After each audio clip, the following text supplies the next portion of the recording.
Magandang oras mga kababayan, mga ka-Golden Boy. Breaking news ito dahil sa lumantad na si alias Tutoy, ang pinaka-star witness ng nawawalang mga sabungero sa Pilipinas.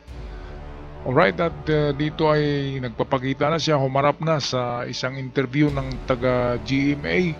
Kudos sa taga-GMA, lalo na kay Emil, sa kanyang exclusive interview kay alias Tutoy. Kaya ano pang hintayin natin? Atin ang panoorin ang bidyong ito, courtesy sa atin ng GMA 24 oras. Idinetalye na nga ni alias Tutoy ang papel ni na Atong Ang at Gretchen Barreto sa kaso ng mga missing sabungero. Eksklusibo siyang lumantad at nakapanayam ni Emil Sumangil na hindi bumitaw sa istoryang yan simulat sa poll. At kasama natin si Emil live. Emil, katatapos lang ng panayam mo. Vicky, sino ba si alias Tutoy? Ngayong hapon, nagpasya na siyang ipakilala ang kanyang sarili. Si Julie Aguilar Patidongan, hepe ng security agency na may hawak ng mga farm, pati na ng mga sabungan ng negosyanteng si Atong Ang. Eksklusibo natin siyang nakaharap ngayong hapon at narito ang aking ulat. Napakatindi nito at sigurado kabado mga kababayan dito si Atong Ang at iba pa. Ang mga kasama nila dyan dahil talagang credible witness kasi tagapamahala pala ng mga sabungan ito eh. Hindi lang yan, Chief Chief of Security ni Atong Ang. Ang isang ito at totoo nga ang sinabi ng apat pa na witness na kanilang bossing itong itong kanilang Chief Security Guard sa mga sabungan ni Atong Ang. Kaya ito na, Patidongan palang apelyido nito. Barangay ko taga Mindanao to. At ito, talagang kinakanta, tinuturo niya, pati siya nagpakita na siya, hindi natatakot. Kinakasuhan na rin siya ni Atong Ang, hindi siya natatakot. Kaya ito, pakinggan natin mga kababayan. Sa kauna-unahang pagkakataon, pumayag na siyang ilabas ang kanyang tunay na pangalan. Siya si Julie Dondon Patidongan, ang head ng security ng ilang mga sabungan ni Atong Ang. Isa rin siya sa 6 na kinasuhan sa pagkawala ng mga sabungero sa iba't ibang lugar sa bansa. Pinangalanan na ni Patidongan ngayon ang mga mastermind daw sa pagkawala ng hindi raw bababa sa 100 mga sabungero. Kasama sa kanyang pinangalanan ang negosyanteng si Charlie Atong Ang, Naku. ang aktres na si Gretchen Barreto, Naku. na kilalang malapit kay Ang, at 2 iba pa. Kung ano raw ang kanilang mga papel, ipinaliwanag ni Patidongan sa aming panayam. Nagpa-interview si Patidongan ngayon dahil kung ano-ano na raw ang bintang na ibinabato sa kanya ng mga kalaban. Nanawagan din siya sa 4 na umunoy mga dating gwardya na lumantad na nanawagan sa kanya na huwag silang idamay sa kaso. Ilang araw na lang daw, lulutang na siya. Inaantay na lamang daw nilang makumpleto ang mga dokumento. Narito po ang sunurang pakayag ni Julie Aguilar Patidongan alias Dondon. Nandyan sa affidavit ko yan, Mr. Charlie Atong Ang, din Eric De La Rosa, Engineer Celso Salazar. Sila ang mastermind sa nawawalang mga sabungero. Sila ang utak ng lahat. Si Mr. Eric De La Rosa, siya ang nagmamonitor ng mga palabas. Pag alam niyang tsupi, pinapaalam niya kay Mr. Atong Ang, then mag-uusap sila ni Celso Salazar, din itawag sa akin na i-hold yung mga taong nagtsutsupi. Kasi Mr. Atong Ang, siya yung chairman ng pitmaster. Siya ang pinaka-mastermind at siya ang nag-uutos na talagang iligpit yung mga yan. Sa paano paraan? Alright, so meron akong narinig kanina, Eric De La Rosa. Kaano-ano kaya ito ni Bato De La Rosa? Diba kasi nadadawit dito si Bato eh. Si Eric De La Rosa ay, pwedeng kamag-anak yan ni Bato. Pwede. Diba? Magkapareho ng apelyido eh. Pero yan ay lang natin, haka-haka. Hindi yan sure. Pero dito talagang believe din ako sa taong ito. Inofferan siya ng 300 million eh. 300 million inoffer ni Atong Ang daw sa kanya. Inoffer ni Atong Ang para manahimik na siya at bawiin niya ang kanyang mga testimonya sa DOJ kay Remulla. Kung ibang tao pa yan, di ba, 300 million nanalo ka na sa jackpot luton yan. Pero hindi nagpapatinag to meron ding prinsipyo. Kasi ganun din, pag tanggapin mo yun, ay tigukin ka rin Tiningok nga yung mga sabongero na magkano lang naman ang na-TUP na pera, di ba? Kung bigyan ito ng 300 million, siguradong patibong lang yan. Babawiin din yan, mga sindikato Kaya delikado din ang pamilya niya. Kaya ito na siya, nasa seguridad na hawak ng PNP, pati na ang pamilya ay mayroong proteksyon. Kaya kahit kakasuhan pa yan ni Atong hindi tatalab ang kaso kasi siya ay isang state witness na. Itong si Julie ba to? Patidungan. Okay, balik tayo sa balita. Courtesy sa atin ng walang iba kundi GMA 24 oras. Katulad ng sinabi ko, may mga taong membro ng PNP na inuutusan para kumuha doon sa binyo. Sa mga taong nagtaka, bakit ngayon lang ako lumutang? Ngayon, lumutang ako dahil alam ko ang pinagkatiwalaan kong tao na ang ating PNP chief na si General Torre. Alam kong hindi niya kaya bayaran ng pera yan. Ano naging papel mo dito sa missing sabongero? Ba't ikaw ay kasama sa kinasuhan?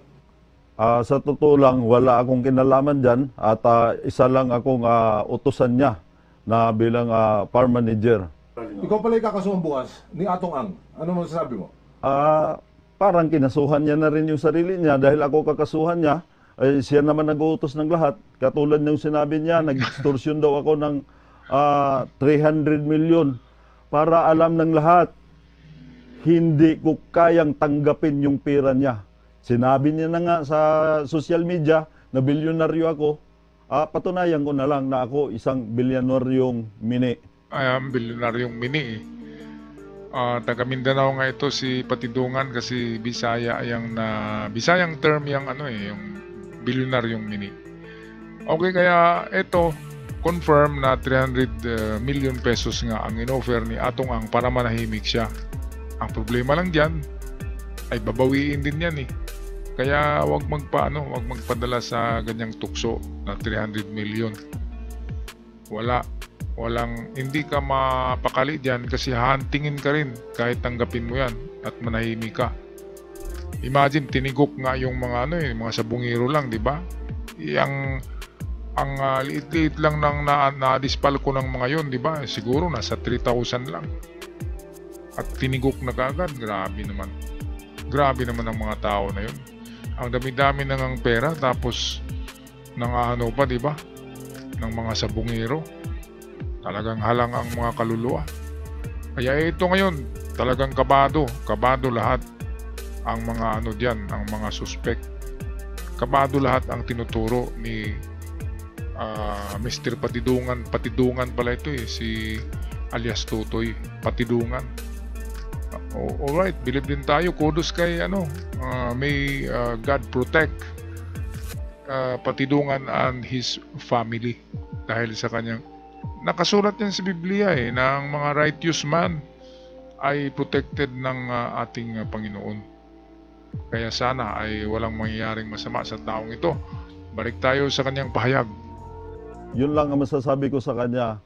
At saka Mr. Atong Ang, sabi na nga ng mga matatanda na huwag ka na magtago sa palda ng nanay mo. Binigyan mo ako ng papel na para pirmahan ko yung recantation ba yun na binigay mo sa akin kapalit ng pera. Sabi ko hindi ko kayang tanggapin yan dahil buhay ko at buhay ng pamilya ang nakataya dito at ng mga pamilya ng mga nawawalan sa bungero. Sino itong babaeng artista na ito? Yung artista na yan, walang iba kundi si Miss Gretchen Barreto.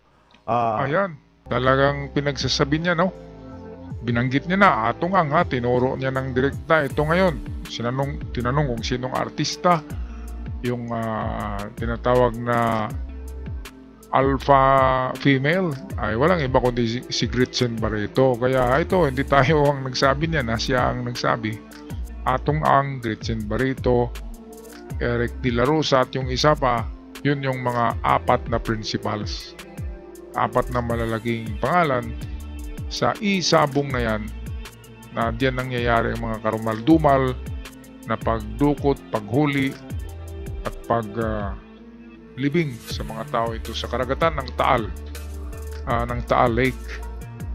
Okay, so ngayon ko lang to na itong balitang to, ngayon lang ako napansin na narito na pala si alias Tutoy, nagpakita na talaga ng kanyang muka sa interview at talagang tinuturo niya na kung sino yung mga principal suspect sa pangyayari na yun na hindi katanggap-tanggap. Okay, tapusin na natin ang video courtesy sa atin ng GMA 24 Oras. 100% na may kinalaman siya at gawa na lagi sila magkasama ni Mr. Atong Ang. Panawagan ko lang sa kanya para naman medyo siya, makipagtulungan na lang siya sa akin. Sa mahal kong presidente, BBM, sir, sana pakinggan mo naman yung mga pamilya ng namamatayan. Ito na yung pagkakataon na tulungan niyo ako dahil lahat ng sinasabi ko dito, walang kasinungalingan at walang pirang kapalit dito. Ayan, so tama ang ginawa ng taong ito, very righteous. At kay Gretchen Barreto naman, sa tingin ko dyan ay hindi naman talaga yan isang principal, kundi accessories lang yan. Kasi girlfriend lang, di ba? Kasama-sama lang. At ang nagdesisyon lang naman talaga dyan ay yung alpha male na tinatawag Atong Ang. At sa ngayon, di ba, hiwalay na sila ni Atong Ang at nag-away-away pa nga, di ba? Kaya pwede nang gamitin ni Gretchen Barreto ang pagkakataon na ito para makaganti siya kay Atong Ang. At of course, kapag naging state witness din, ay protektado siya. At hindi lang yan, hindi lang protektado, kundi hindi siya makakasuhan kasi nga state witness. Ngayon, kung tumanggap si Gretchen ng regalo kay Atong Ang na sabihin na huwag kang magsalita, merong kang 100 million dito, edi sigurado ako masisilaw si Gretchen Barreto doon. Kaya nga siya dumikit kay Atong Ang dahil sa pera Kaya pera-pera lang para kay Gretchen. Palagay ko hindi magano si Gretchen dito Kasi siguradong inariglo na yon sa panahon ngayon. Okay, so anong masasabi niyo mga kababayan, mga kagulin boy, sa paglitaw mismo ni alias Tutoy sa totoong buhay ay Julie Patidungan. Ito pala ay talagang may ranggo pala sa circle ni Atong Ang.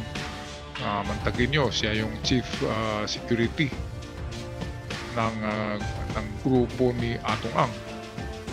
Meron siyang mga under, di ba, na yung mga security guard. Alright, so ako'y magpaalam na at masasabi ko lang maraming salamat sa lahat ng mga nagsubaybay sa aking channel. God bless us all at ingat ang lahat.